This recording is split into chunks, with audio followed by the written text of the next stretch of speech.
Menga qara, ajrashasan. Ona? Qo'shnilar o'g'lingiz sog'lommi deb gap so'z qilishyapti. Mana 6 yil bo'ldi uylanganingga, farzand yo'q hali.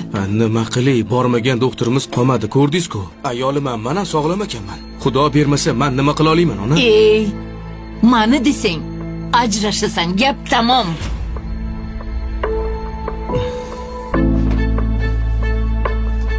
Adasi to'xting. Boshlagan ishimizni oxirigacha yetkazib qo'yaylik. Endi buni foydasi yo'q. Men bir qarorga keldim. Bugun ham borib. To'xting. Hammasini bilaman. Eshitdim. Iltimos, men uchun. Oling.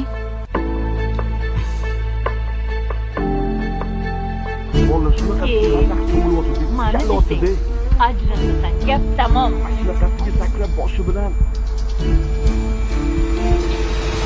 Hey. Eshitayapsanmi, sen gapirolmi? Voy. Uzr o'rtoq. Tinchlikmi, nima bo'ldi?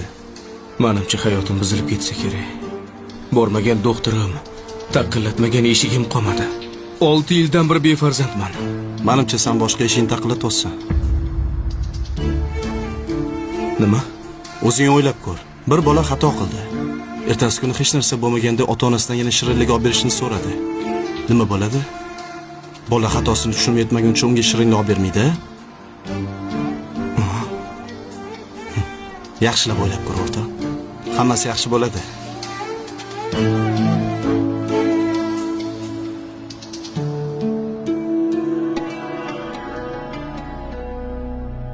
Allohim, sen oldinga umid bilan keldim. Tavbamni qabul qil. Farzand ne'mati bilan siyla. O'tinib so'rayman.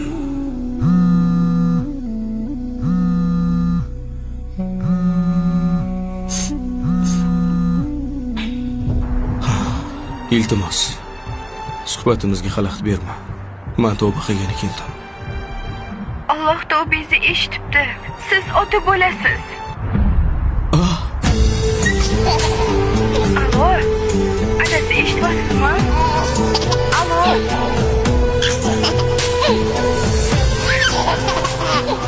Sabr degan daraxt bo'lar ekan. Uni parvarish qilish juda ham qiyin ekan. Lekin mevasi juda ham shirin bo'lar ekan.